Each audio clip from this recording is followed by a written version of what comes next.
Commander Jake Morrison stood at the front of the bridge on his ship, the USS Phoenix. His crew worked quietly around him as they flew through space toward the meeting point. The Galactic Council had called them here. Lieutenant Maria Santos sat at her station. She was in charge of communications. A light blinked on her screen. "Sir, we have a message from the Council," she said. Jake turned to face her. "What do they want?" "They're demanding that humanity send our entire fleet for inspection. They say they need to see all our ships to decide if we can join the Council properly." Jake tried not to smile. He knew what the aliens expected, and what they would actually see would be very different. "Tell them we agree. They'll get to see our whole fleet." Far away in a massive chamber made of crystal and metal, the Galactic Council met. Ambassador Xylox of the Krath Empire sat in his tall chair. His species had blue skin and 4 arms.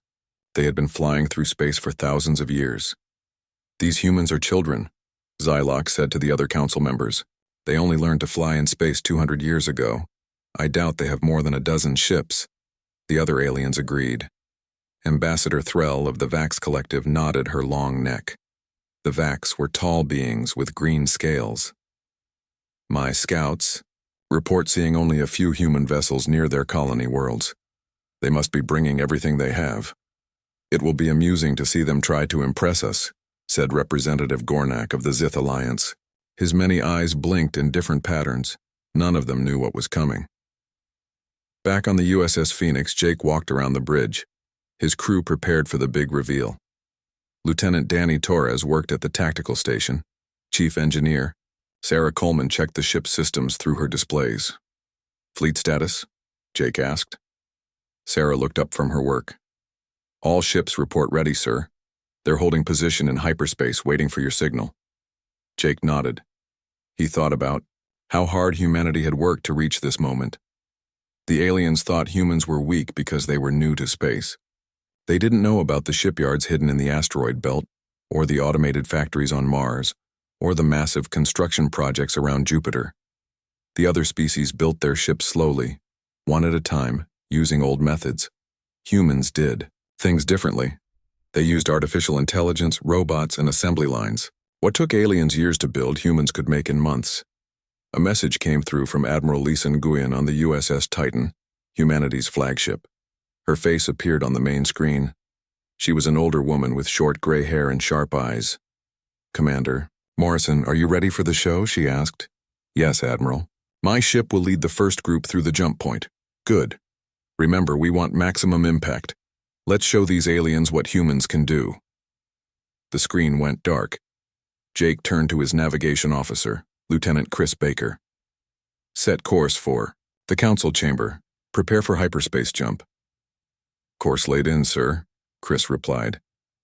Jake sat in his command chair. "All hands, this is the commander. Today we make history. The aliens think we're primitive. They think we're weak. Let's prove them wrong. Battle stations." Alarms sounded throughout the ship. The crew moved with practiced speed to their positions. The Phoenix hummed with energy as its weapons powered up and shields activated. In the council chamber, the aliens waited. They sat in their grand seats, looking down at the empty space where the human fleet would appear. Some were bored, others were curious, none were worried. Xylox checked his timepiece. "The humans are late. Perhaps their primitive engines have failed." Threll made a sound like laughter. "Or they're lost. Navigation can be difficult for young species." Suddenly, alarms rang through the chamber. Sensor technicians rushed to their stations. "Energy spike detected," one called out. "Something's coming through hyperspace." The council members leaned forward. In the center of the chamber, space began to ripple. A bright point of light appeared and grew larger. The USS Phoenix burst into normal space with a flash of light. It was a sleek warship, larger than anything the council had expected. Its hull gleamed with advanced armor plating. Weapon ports lined its sides. "Impressive for a human ship," Xylox admitted. "But where are the others?" Before anyone could answer, more flashes appeared. Ship after ship emerged from hyperspace. Dozens became hundreds. Hundreds became thousands. The council members stared in shock. Human vessels filled the space around their chamber. Massive battleships dwarfed the alien observers. Carriers launched swarms of fighters. Destroyers took up defensive positions.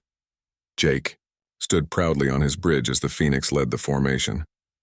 Maria, open a channel to the Council. Channel open, sir. Members of the Galactic Council, this is Commander Jake Morrison of the United Earth Space Force. As requested, we have brought our fleet for inspection. In the chamber, Ambassador Xylox's blue skin turned pale.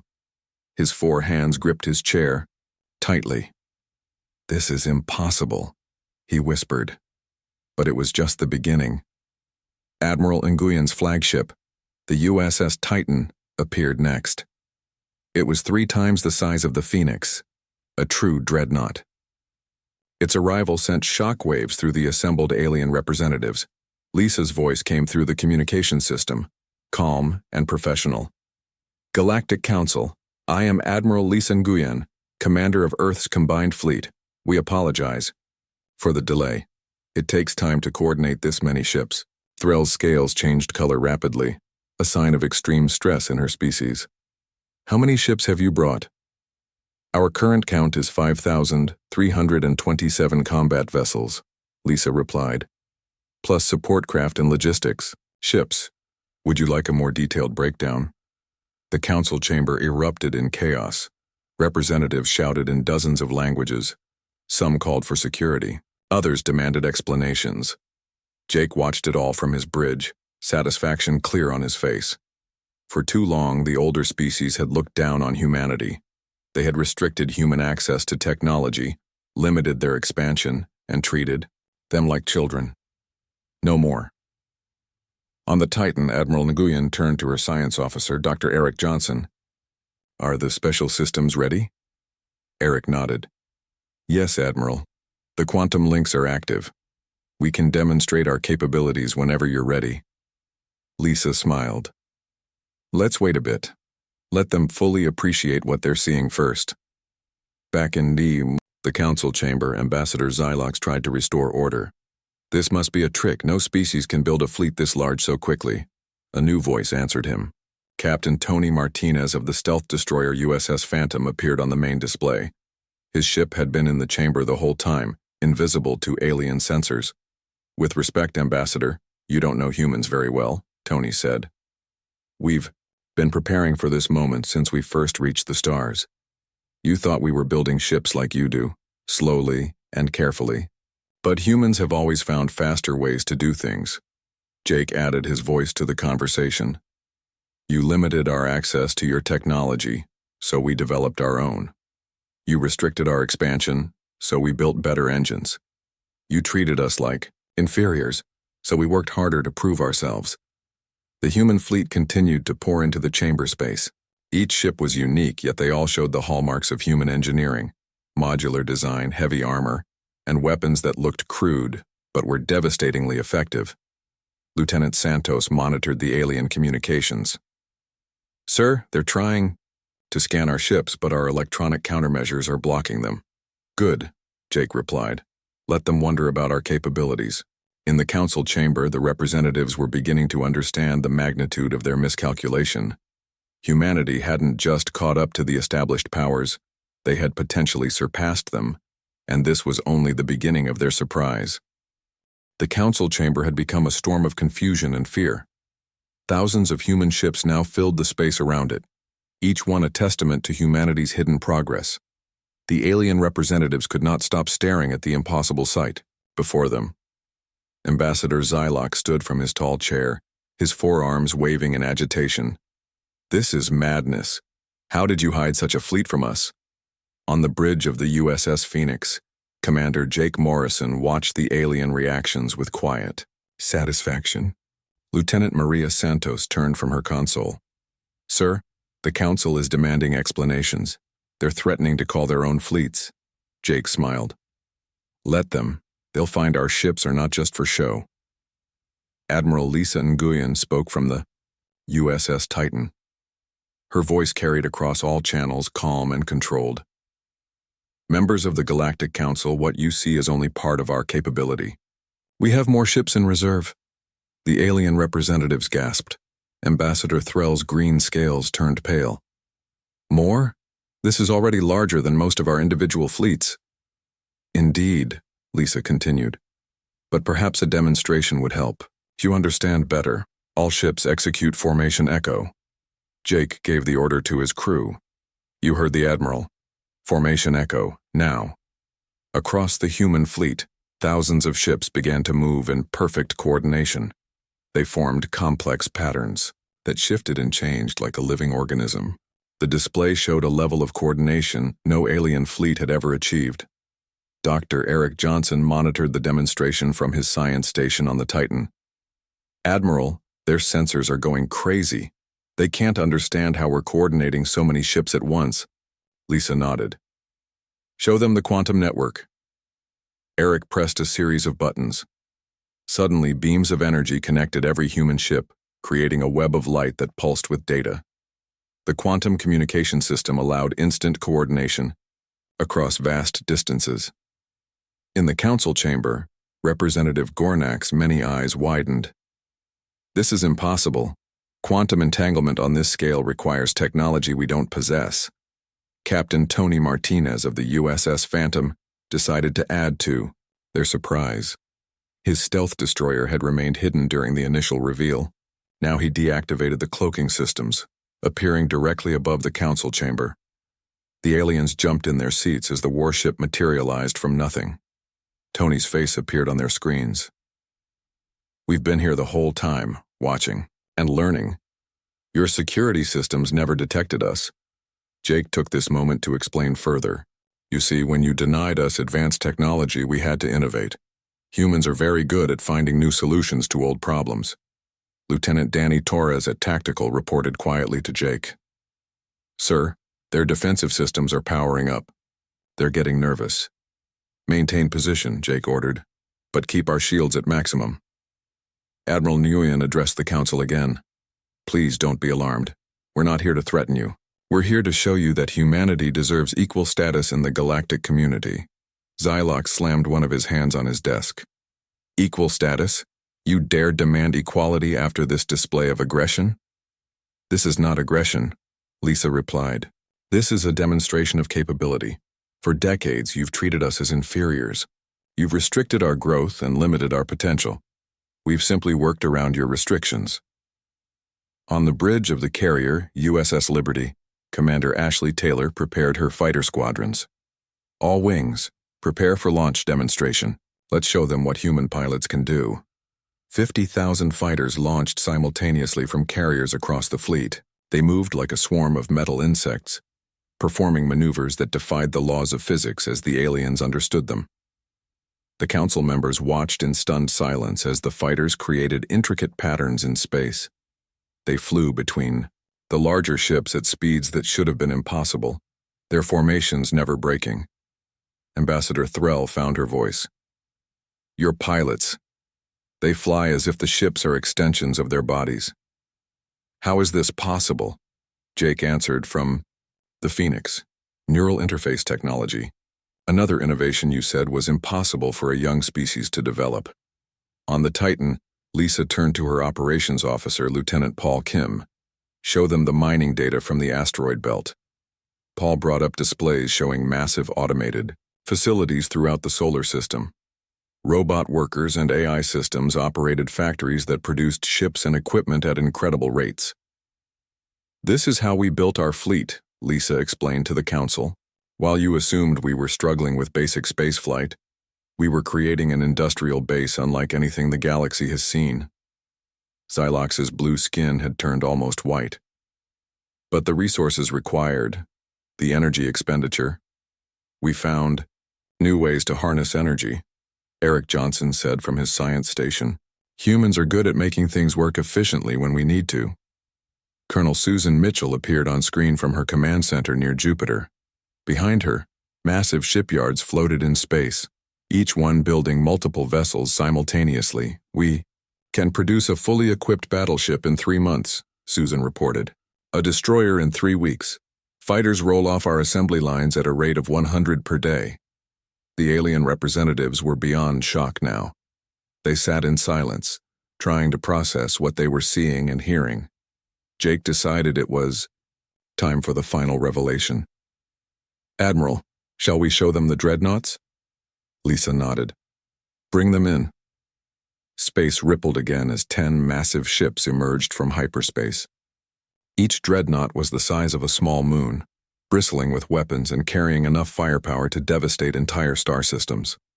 The Council Chamber's defensive systems activated automatically, recognizing the threat these ships represented. Alarms blared throughout the facility. Captain Diane Cooper commanded one of these monsters, the USS Guardian.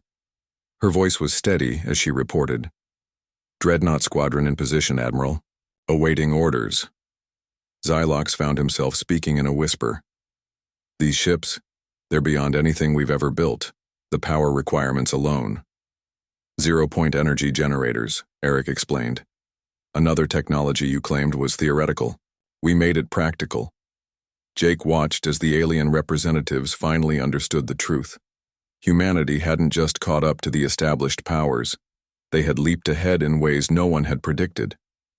Maria Santos interrupted his thoughts. "Sir, we're receiving multiple communications from the alien homeworlds. They're asking their representatives what's happening." "Let them wonder," Jake replied. "They need to understand that the galaxy has changed." On the Titan, Lisa Nguyen stood at her command station looking out at the assembled human fleet. This moment had been years in the making, the result of countless hours of work and sacrifice. "Members of the Galactic Council," she said formally, "we come in peace, but we will not be treated as inferiors any longer. Humanity takes its place among the stars as equals. The question is, will you accept this new reality?" The human fleet held its position, a silent testament to what determination and ingenuity could achieve. The aliens sat in their chamber, forced to reconsider everything they thought they knew about the universe's newest spacefaring species. And this was still only the beginning of what humanity had to show them. The Galactic Council chamber had fallen into complete silence. The alien representatives sat frozen in their seats, unable to process the scale of human achievement displayed before them. The massive dreadnoughts hung in space like metal gods, dwarfing everything around them. Ambassador Xylox broke the silence, his voice shaking. "We must know. How did you develop these technologies so quickly?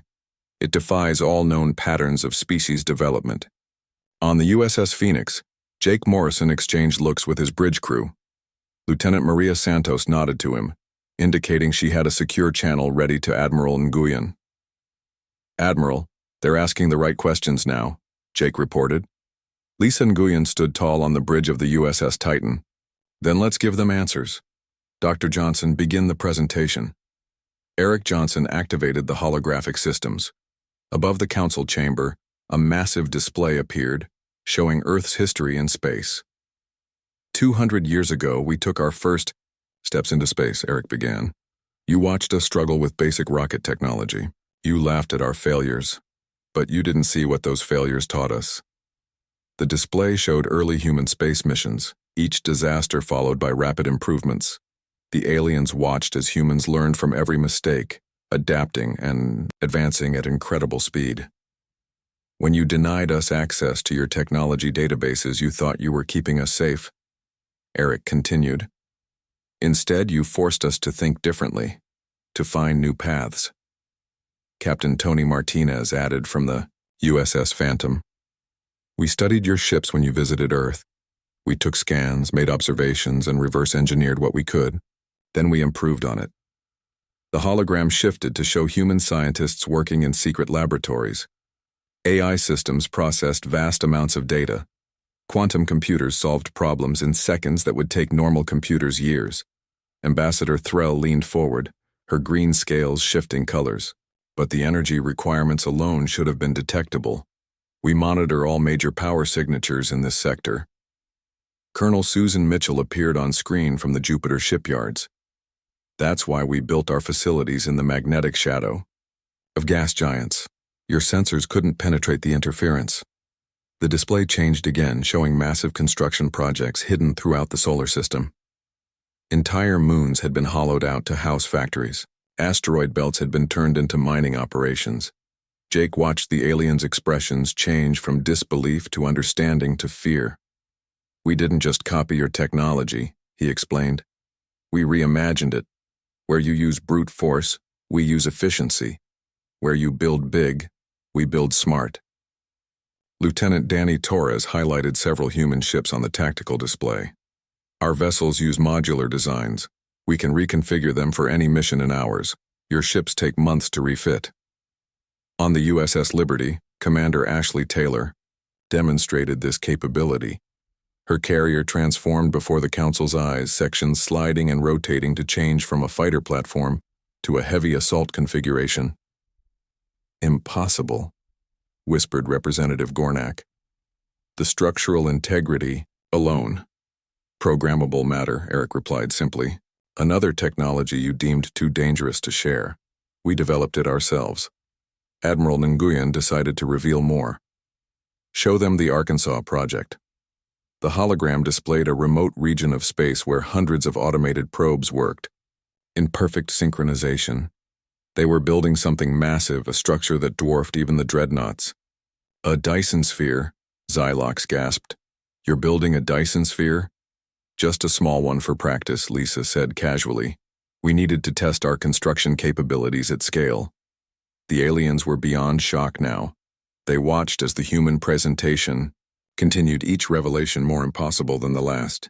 Teleportation technology, artificial gravity manipulation, dimensional fold drives. Captain Diane Cooper of the USS Guardian spoke up. "You should know that everything you're seeing is already obsolete. Our next generation of ships is already in development." Jake monitored the alien communications carefully. They were frantically contacting their homeworlds, reporting on the human capabilities. Fear was spreading through their networks. "Admiral," Jake said quietly, "they're starting to panic. We might want to reassure them." Lisa nodded. "You're right. Let's show them we're not here to conquer." She addressed the Council formally. "Members of the Galactic Council, we understand your concern. Let us be clear. We have no interest in war or conquest. We simply want to be treated as equals." Xylox found his voice again. "Equals? You've surpassed us in every measurable way. How can we trust that you won't use this power against us?" "Because that's not who we are," Jake answered. "Humans believe in cooperation, not domination. We built this fleet to protect ourselves, not to threaten others." To demonstrate this point, Lisa ordered something unprecedented. "All ships, deactivate weapon systems. Lower shields." Across the human fleet, weapons powered down and defensive shields dropped. The aliens watched in amazement as humanity made itself vulnerable. "This is trust," Lisa said. "We're showing you that despite our power, we choose peace." The gesture had its intended effect. The Council members visibly relaxed, though they remained wary. Ambassador Threll spoke carefully. "If what you say is true, what do you want from us?" "Simple," Lisa replied. "Remove all restrictions on human expansion. Grant us full membership in the Galactic Council.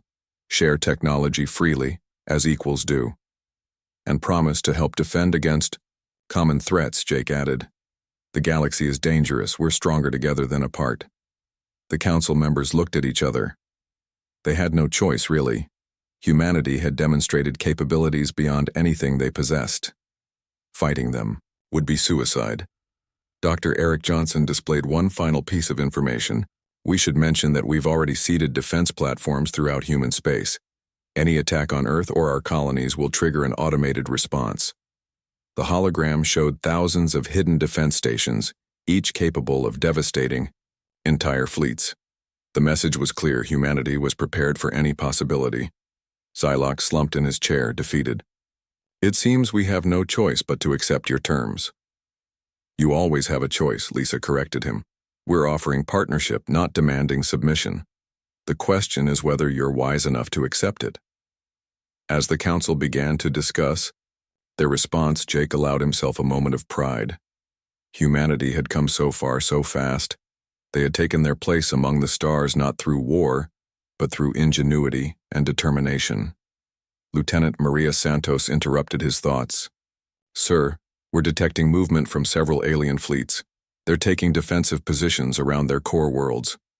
Jake nodded. Expected. They'll be nervous for a while, but they'll learn to trust us in time. On the Titan, Admiral Nguyen prepared for the next phase of negotiations.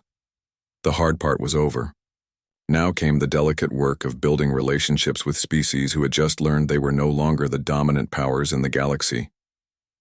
The human fleet maintained its formation, a silent reminder of what Earth's children had achieved. The ITU aliens might fear them now, but someday they would understand that humanity's strength came not from its weapons, but from its spirit of innovation and cooperation.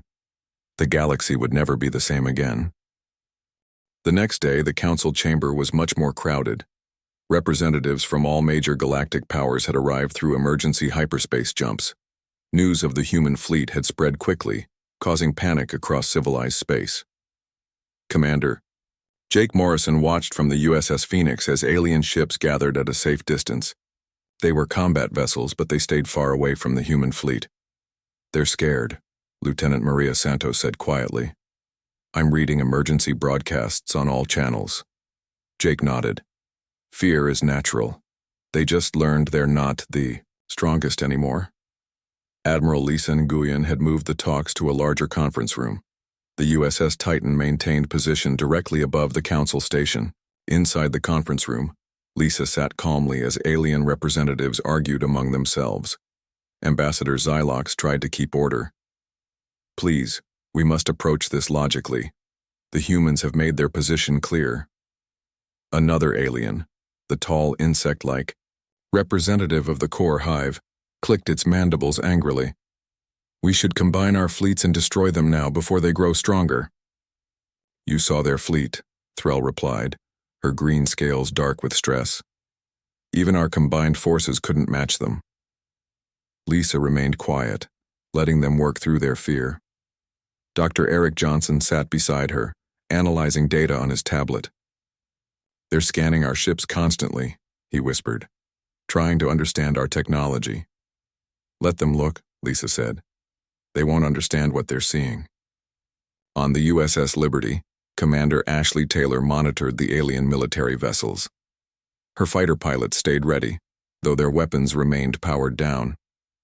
They have over 300 warships now, she reported to the fleet. Still no match for us, but they feel safer in numbers.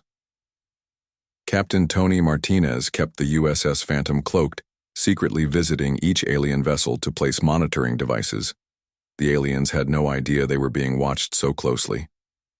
Back in the conference room, the arguments continued. The core hive representative stood tall, towering over the others. Humans are dangerous, their development is too rapid. They should be contained before they spread further. Jake had joined the meeting by this point. He stepped forward, facing the insect-like alien without fear. We understand your concern, but consider this. If we wanted to destroy you, we could have done it already. The room fell silent at his words. Jake continued, speaking calmly.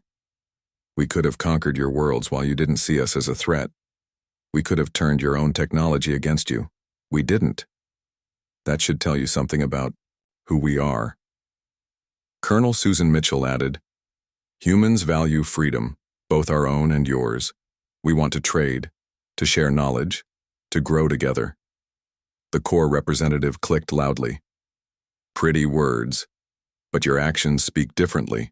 You build a war fleet in secret, then reveal it as a threat. Not a threat, Lisa corrected. A statement. We will not be ignored anymore.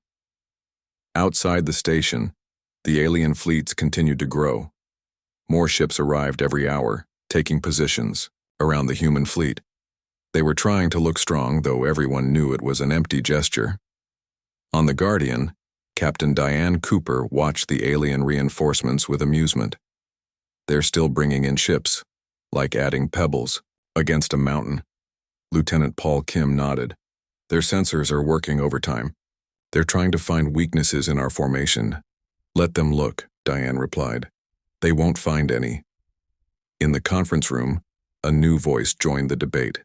The Elder of Zarn, oldest of the spacefaring races, spoke for the first time. His hologram flickered as he addressed the room. I have seen many species rise and fall. The humans are unusual but not unique. What concerns me is not their fleet, but their speed of growth. Lisa turned to the ancient being, showing proper respect. Elder, we understand your caution, but consider this. Humanity never wanted conflict. We only wanted to be treated as equals. And now? The elder asked. Now that you hold the power, what do you want? Jake stepped forward again. The same thing. Equality, partnership, a voice in galactic affairs. The elder's hologram shifted, showing a star map. You have claimed only 12 systems in 200 years. Most species at your technological level would have taken hundreds. We don't need to claim systems just to have them, Jake explained. We prefer to develop what we have fully before expanding. This seemed to surprise the elder. Interesting. Most young races expand rapidly, claiming as much territory as possible. Dr. Johnson pulled up data on his tablet. Our focus has been on technological development and sustainability, not territorial expansion. The elder studied the humans carefully. Perhaps we have misjudged your kind. Still, the question remains, what happens now? Lisa stood, addressing the entire room. Now we forge a new relationship, one based on mutual respect. As she spoke, Lieutenant Danny Torres contacted Jake through his earpiece. Sir, we have a situation. Unknown vessels just appeared at the edge of the system. They're not matching any known configuration. Jake kept his face calm but sent a silent alert to Lisa.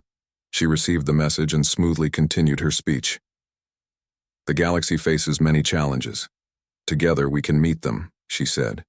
For example, the unknown contacts that just entered. This system. The room erupted in confusion. The aliens hadn't detected anything. Their sensors weren't advanced enough. Lisa projected an image of the mystery ships. They were dark, organic-looking vessels that moved in strange patterns. We detected these ships 5 minutes ago. They don't match any known designs in our database. Xylox stared at the images. We don't recognize them either. Where did they come from? Unknown, Lisa replied. But they're approaching rapidly. The aliens looked at each other in fear. Unknown ships could mean a new threat, possibly hostile. Jake saw an opportunity. This is why partnership is better than conflict. We face unknown dangers together, or we fall separately. The unknown ships continued to advance. There were dozens of them, their dark hulls absorbing light rather than reflecting. Captain Martinez reported from the Phantom. No known energy signatures. They appear to be using some kind of biological technology. They're not responding to standard communication attempts. Lisa made a decision. Form a defensive line. Human ships will take the lead. Allied vessels can support if needed. The alien representatives watched in amazement as the human fleet reorganized instantly. Ships moved with perfect coordination, forming layers of defense between the unknown vessels and the Council station. You would protect us? Threll asked in surprise. Of course, Jake replied. That's what allies do. The unknown vessels accelerated, suddenly, heading directly toward the station. They showed no signs of slowing or communicating. Lisa gave the order. All ships, defensive positions, prepare to engage if they show hostile intent. The human fleet moved as one, weapons powering. Up for the first time since their arrival. The alien representatives watched, suddenly grateful for the human presence they had feared just hours before. Jake looked at the uncertain faces around him. This is the moment where you decide. Do we face this together, as equals? Or do you still see us as a threat? Ambassador Xylox stood, making his decision. We stand with humans against this unknown threat, for the safety of all. One by one, the other representatives agreed. In the face of a new danger, old fears were set aside. The unknown ships drew closer, their intentions still unclear. But now they wouldn't face divided species but a united front. The true test of humanity's place in the galaxy was about to begin. The unknown ships moved closer to the Council station. Their dark hulls seemed to swallow light rather than reflect it. Everyone watched as the human fleet formed a protective barrier between these strange vessels and the station. On the bridge of the USS Phoenix, Commander Jake Morrison studied the tactical display. "Any response to our communications?" Lieutenant Maria Santos shook her head. "Nothing, sir. They're ignoring all standard frequencies." Jake turned to Lieutenant Danny Torres. "Weapons status?" "All systems ready, but still powered down as ordered." Danny replied, "We can be combat ready in 3 seconds." Admiral Lisa Nguyen's voice came through the comm system. "All ships maintain position. Do not fire unless fired upon. Let's give our visitors every chance to be friendly." In the conference room, the alien representatives crowded around display screens watching the situation unfold. They had never seen anything like these strange ships before. Ambassador Xylox moved closer to Jake. "Your fleet's response was instant. No communication needed between ships. How?" "Quantum neural network," Jake explained simply. "All our ships and crews are connected. We think as one when needed." The alien representatives looked at each other with new respect and fear. Humans were even more advanced than they had thought. Dr. Eric Johnson monitored sensor readings from the USS Titan. "Admiral, these ships appear to be partially organic, living metal combined with some kind of technology we've never seen before." "Can we scan the interior?" Lisa asked. "Negative," Eric replied. "Their hulls block all our scanning methods." "Captain," Tony Martinez reported from the cloaked USS Phantom, "I've managed to get close to one of them. The surface is changing constantly like it's breathing. The unknown vessels stopped advancing when they reached the human defensive line. They formed their own pattern, a perfect mirror of the human formation. It seemed deliberate, almost like mimicry." On the USS Liberty, Commander Ashley Taylor prepared her fighter wings. "They're studying us," she reported, "copying our movements exactly." Jake watched the screens closely. "This isn't random, they're intelligent." Suddenly, one of the unknown ships moved forward, separating from the others. It approached the USS Phoenix directly, stopping just 1,000 meters away. "Hold position," Jake ordered his crew. "No aggressive moves." The alien ship pulsed with dark energy. A beam of light shot out, not a weapon but a communication attempt. It projected an image into space between the vessels. The image showed stars and planets, galaxies spinning, then zoomed in to show the unknown ships traveling through deep space. The message was clear. They came from far away. "They're trying to communicate," Maria said excitedly. "I think they're showing us where they're from." Lisa joined the conversation from the Titan. "Respond in kind. Show them Earth and our journey here." Dr. Johnson prepared a simple visual message. Earth, the solar system, humans developing technology, and finally meeting the Council. The Phoenix projected this image back to the alien vessel. The strange ship pulsed again, seemingly processing this information. Then it projected a new image, their ships and human ships side by side, then both facing another force, a swarm of bright crystalline vessels that destroyed everything in their path. Jake understood immediately. They're not here to attack. They're warning us about something coming. In the conference room, the alien representatives watched in stunned silence. Representative Gornak's many eyes blinked rapidly. A common enemy? Coming here? The unknown? Ship continued its message, showing the crystal swarm destroying entire planets, then heading in the direction of Council space. Captain Diane Cooper reported from the USS Guardian. Admiral, if these images are accurate, this crystal fleet is less than 6 months from reaching our space. The unknown ship projected one final image. All ships, human, council races, and their own, fighting together against the crystal threat. The message couldn't be clearer. They needed to unite. Lisa made a decision. Invite them to the negotiations. We need to know everything about this threat. The unknown ship pulsed once more, then slowly moved toward the council station. The rest of their fleet remained in formation, waiting. Jake looked at Ambassador Xylox.